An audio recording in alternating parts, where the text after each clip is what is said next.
दिल्ली विधानसभा चुनाव में भाजपा को ऐतिहासिक जीत दिलाने के बाद मुख्यमंत्री डॉक्टर मोहन यादव अपने परिवार के साथ संगम नगरी प्रयागराज महाकुंभ पहुंचे, जहां उन्होंने राजस्थान के मुख्यमंत्री भजनलाल शर्मा के साथ संगम में आस्था की डुबकी लगाई। स्नान के बाद मुख्यमंत्री ने मध्य प्रदेश की जनता, खासकर युवाओं, बेरोजगारों और समाज के सभी वर्गों की खुशहाली के लिए प्रार्थना की। उन्होंने इस आयोजन को सनातन धर्म के लिए गौरवशाली क्षण बताया। माँ गंगा, माँ यमुना की कृपा है, संगम का एक किनारा है, माँ तीर्थों में तीर्थ, प्रयागराज सब तीर्थों का राजा है। ऐसे में यहाँ कुंभ स्नान पे स्नान का जो आनंद है ये कई जन्मों के पुण्य के बाद रहता। तो मेरी अपनी ओर से मध्य प्रदेश वासियों को उनके सबकी बेहतरी के कल्याण के लिए, खास करके युवा मित्रों के लिए, बेरोजगारों के लिए रोजगार उपलब्ध हो, जीवन खुशहाल हो, सभी प्रकार की श्रेणियों के लोगों के लिए जीवन में मंगल ही मंगल हो।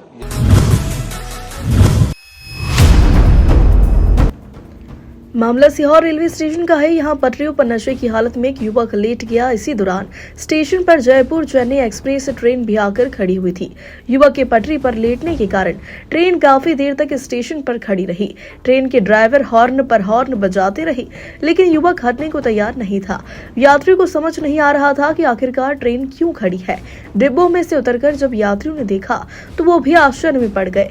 सूचना मिलने के बाद यहाँ जीआरपी और जीआरपी पुलिस के जवान पहुंचे, जिन्होंने नशे में धुत युवक को पटरी से हटाने का प्रयास किया, लेकिन युवक हटने को तैयार नहीं था। जीआरपी पुलिस ने मशक्कत से युवक को पटरी से हटाया, जिसके बाद ट्रेन को रवाना किया।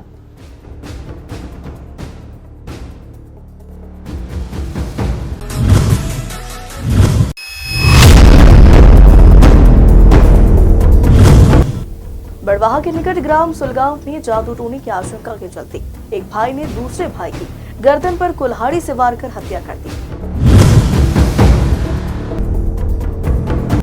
जानकारी के अनुसार आरोपी भूरे सिंह को बोरिंग में पानी कम होने पर अपने छोटे भाई सुरेश सिंह पर आशंका थी कि उसने जादू टोना कर बोरिंग में पानी कम कर दिया। इसी आशंका के चलते रविवार की सुबह आरोपी भूरे सिंह ने अपने छोटे भाई सुरेश सिंह पर कुल्हाड़ी से गर्दन पर घातक वार कर दिया, जिससे मृतक सुरेश की मौके पर ही मौत हो गई। वहीं बीच बचाव में त्रिलोक सिंह भी गंभीर रूप से घायल हो गए, जिसे बड़वाहा सिविल हॉस्पिटल में प्राथमिक उपचार के बाद इंदौर रेफर किया। थाना प्रभारी बलराम सिंह राठौर ने बताया कि मृतक की गर्दन पर कुल्हाड़ी से घातक वार करने से मौत हुई। आरोपी को गिरफ्तार कर लिया। सगे भाई है, जो आरोपी है वो भूरे सिंह को कुछ दिनों पहले इन्होंने बोरिंग कराई थी, उसमें पानी ठीक था। तो पानी कम होने लगा बोरिंग में, तो भूरे सिंह जो आरोपी है उसको ये शंका थी कि ये बड़ा भाई गोविंद और आज की घटना में जो मृतक है सुरेश सिंह, ये लोग जादू टोना करते हैं, इसलिए उसकी बोरिंग में पानी कम हो गया तथा कुछ और परेशानियाँ उसके दिमाग में रही। उसी बुराई पर से उसने जो उनका मझला भाई है भूरे सिंह, उसने कुल्हाड़ी से सुरेश सिंह की गर्दन पर वार किया। मौके पर ही दुखद मौत हो गई तथा इसमें जो गोविंद सिंह का लड़का है त्रिलोक सिंह, उनको भी कुल्हाड़ी लगी है, वो घायल है। घायल को हॉस्पिटल लेके आए और मौके की कार्रवाई के पश्चात मृतक को पीएम के लिए लेकर आए। घायल का भी इलाज चला रहा है। आरोपी को राउंड अप किया है, इसमें प्रथम पंजीकृत कर वैधानिक कार्रवाई की जा रही है।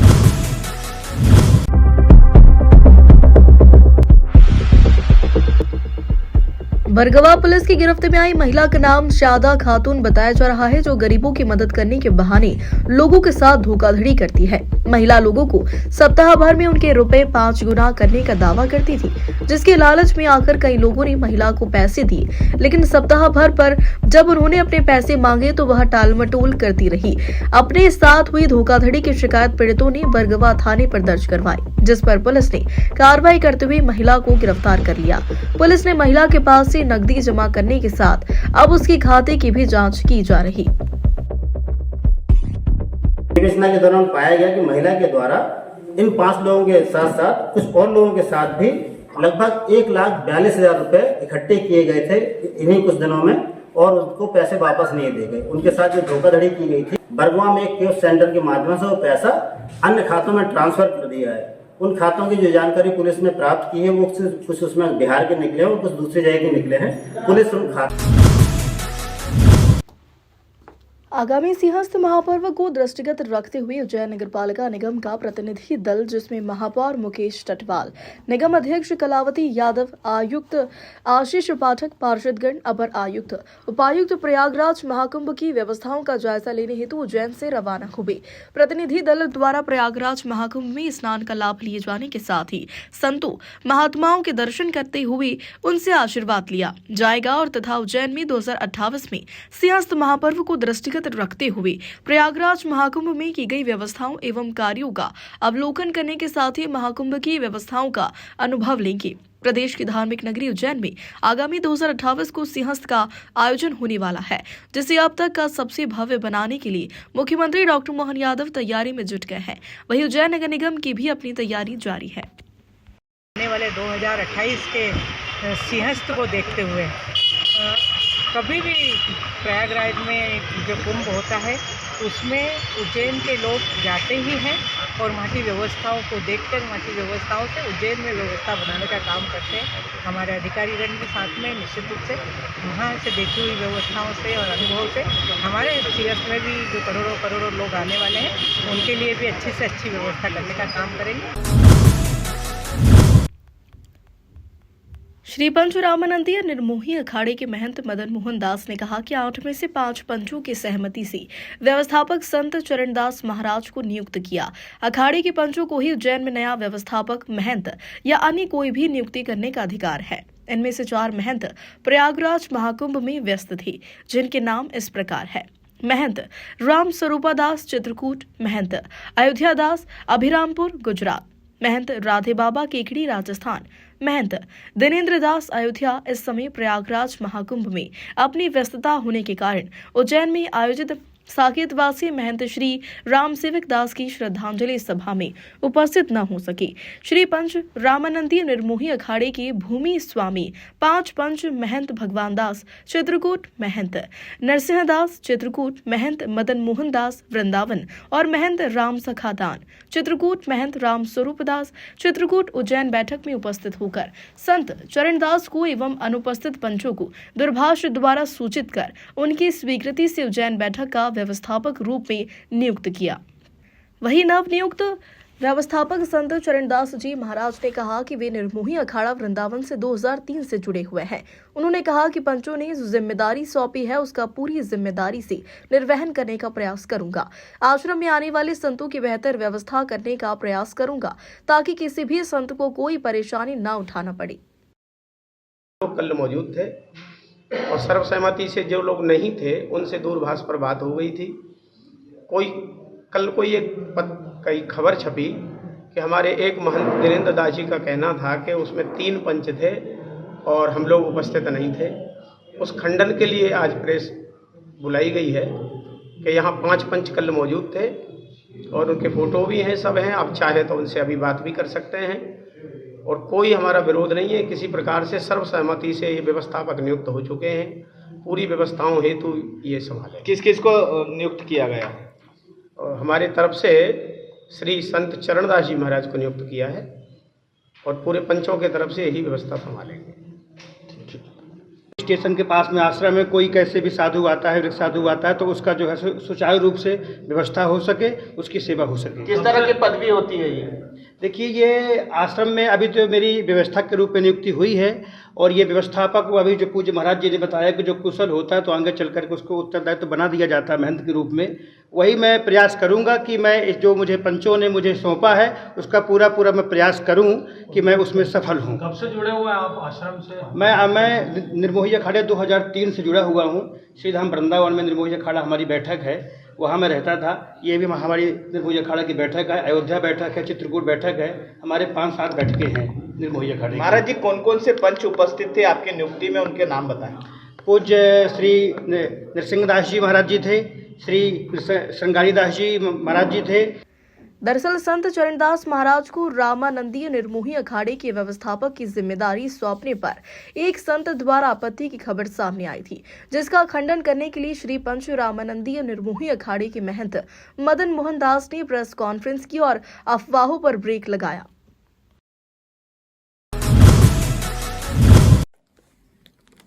उज्जैन में सुप्रीम कोर्ट की गाइडलाइन के अनुसार एक बार फिर यातायात पुलिस ने स्कूली वाहनों की चेकिंग का अभियान शुरू किया है।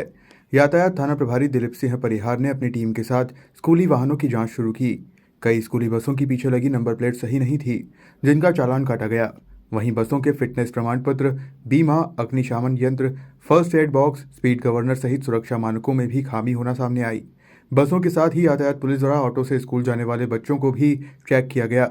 इस दौरान क्षमता से अधिक बच्चे ऑटो में पाए जाने पर चालानी कार्रवाई की गई। इसमें जो सुप्रीम कोर्ट के जो बिंदु हैं उनके अनुसार उनकी चेकिंग की गई। और इसके अलावा जो ऑटो लेकर के जाते हैं तो ऑटो में जो है कुछ में ड्राइवर सीट पर बच्चों को बैठाए हुए पाया गया, उनकी चालानी कार्रवाई की गई। और एक दो बसों में थोड़ी नंबर प्लेट वगैरह की कमी पाई गई तो उनकी भी चालानी कार्रवाई की गई है।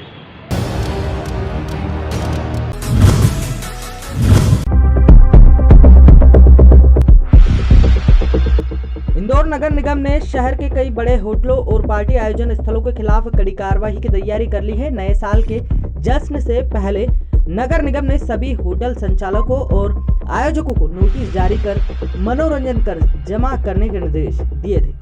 निगम ने स्पष्ट किया है कि बिना कर भुगतान के आयोजित होने वाली पार्टियों पर जुर्माना लगाया जाएगा और जरूरत पड़ी तो संबंधित स्थल को सील भी किया जाएगा। 30 दिसंबर को इस शहर में कुछ बड़ी होटलों में कुछ कार्यक्रम हुए थे। हम लोगों ने उनको नोटिस दिए थे और उनमें से केवल एक ने ही जो श्रेया घोषाल का प्रोग्राम हुआ था उसका ही पैसा हमको मिला है।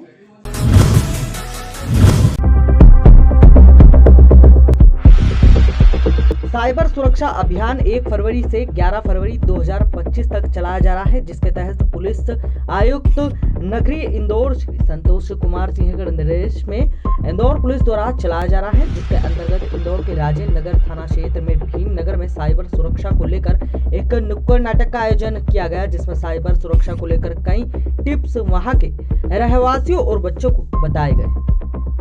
के बीच में मानवाधिकार परिषद की ओर से और थाना राजेंद्र नगर की ओर से एक नुक्कड़ नाटक हम लोगों ने किया है। नुक्कड़ नाटक के माध्यम से हम लोगों ने साइबर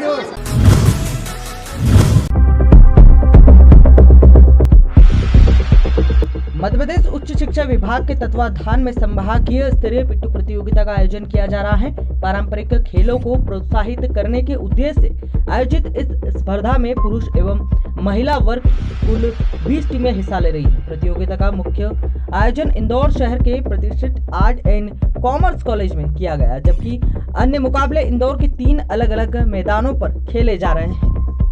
प्रतियोगिता का आयोजन श्री अटल बिहारी वाजपेयी शासकीय कला एवं वाणिज्य महाविद्यालय इंदौर द्वारा किया जा रहा है। इसमें 10 पुरुष और 10 महिला टीमें भाग ले रही हैं विभिन्न परिक्षेत्रों की। आजकल संभाग की जगह परिक्षेत्र, जैसे इंदौर की जगह खरगोन भी आजकल एक परिक्षेत्र बन गया है, तो उनकी अलग टीम है, लेकिन संभाग हमारा सबसे सस्ता सबसे बड़ा अखबार 3 रुपए में 12 पृष्ठ, सब पे नजर सबकी खबर, दैनिक अवंतिका। उज्जैन से जुड़ो, अवंतिका पढ़ो। देश विदेश गांव शहर सब पे नजर सबकी खबर, नया रूप है नए है रंग, सबको समेटे अपने संग। आपका अपना शहर का सपना दैनिक अवंतिका, दैनिक अवंतिका, दैनिक अवंतिका। खेल राजनीति फिल्मी बातें सब कुछ ही हम इसमें पाते, घर होटल ऑफिस या दफ्तर, क्लर्क प्यून या हो फिर अफसर, सबका चहेता सबका प्यारा दैनिक अवंतिका, दैनिक अवंतिका।